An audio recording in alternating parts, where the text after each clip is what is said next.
So I knew something was wrong and I knew I was very different from others, but didn't have an explanation. So I felt like I was just like a horrible human being.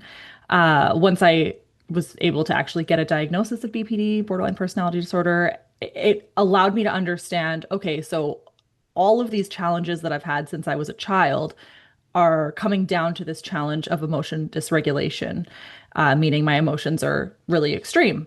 And once I was able to frame it in that way, things became so much more clear. Yeah, I think it's really hard because I present to this day, present relatively well and articulate. And I had a lot of insight, which is actually shown in my medical records from when I was a kid. It says Laurie has a lot of insight, which is rare for this age. So I think people in the health profession kind of said, oh, well, she must be fine-ish. It can't be as bad as, they're saying it is. And it certainly was, if not worse. And there's a problem with borderline personality disorder in that there's a misconception in the medical field that you shouldn't be diagnosing this until you're 18, which is actually not true and not backed by research. But because of that, I didn't receive this diagnosis until I was around 19. And looking back at my records from when I was a kid, it's so obvious that they could have provided me and my family with an explanation, 10 years earlier than they did. There's so much positive of feeling deeply that is discredited by a medical model that just says, well, you don't fit into this category of quote unquote like normal emotion. So therefore you have a disorder. And so Superfeeler is really trying to change that narrative and show that there are positives to this. I'm not saying it's an easy life. I'm not saying that it's all positive, but there's so much more positive that we can highlight that really isn't highlighted elsewhere.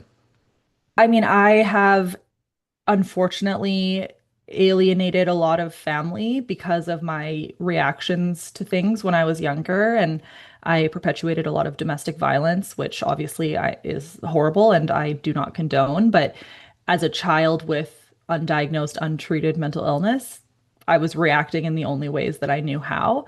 And having to go through treatment and come to terms with the things that I have done in the past is a challenging part of recovery. And is also a really challenging part of mental health advocacy because I would love to come on here and say, everything is great. I've, I've done no wrong.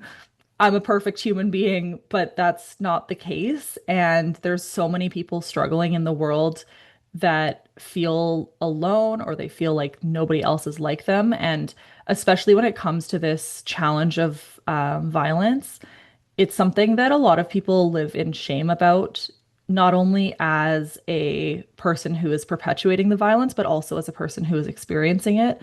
And as hard as it is to talk about, and I really don't love talking about it, I think it's really important too. I started podcasting in December of 2020 as like a COVID project. And I figured nobody would listen, right? Because it's COVID and there's so many podcasts out there. And within weeks, months, there was messages from people all over the world saying, "Oh my gosh, nobody has ever talked about this publicly. I've never met anybody else with this disorder," which is of course probably not true because it's actually more prevalent than people think, but openly people hadn't heard these conversations. And so I was able to really understand this immense isolation that people were experiencing, which of course was partially because of stigma, living with mental illness, some of these relational challenges, but then also perpetuated by COVID because things were getting really bad. December 2020 was not the best time.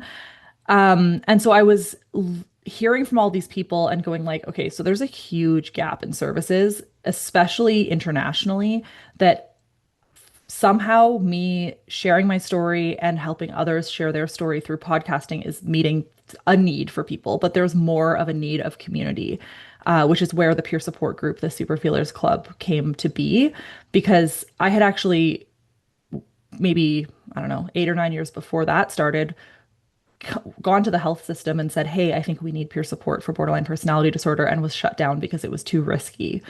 And so when I started getting all these messages, I was like, there's, I need to just do something about this. And I can do this on my own. And sure, there is risk, but there's risk in everything. And I think the risk of not having a safe space for people is more than the potential risk of doing it. Yeah, find your people, find your community. There's lots of peer support out there now for people like us. recognize that you are deeply struggling, that you can get through this. Anything that you read online about borderline personality disorder is often skewed from a very negative lens. And there's some positive messages out there. You just have to find them. Also, look for any services that you can. Dialectic behavior therapy saved my life, and I highly recommend people looking into it. If you have challenges finding it, or you need some support just in terms of learning skills that can help save your life from that therapy, if it's not accessible to you, you can certainly reach out as well. And there's actually a skills series on the podcast that we go through each of the skills one on one with a bunch of people talking about how we incorporate them into our lives. I'm really honored to be this year's winner, and it still feels a bit surreal.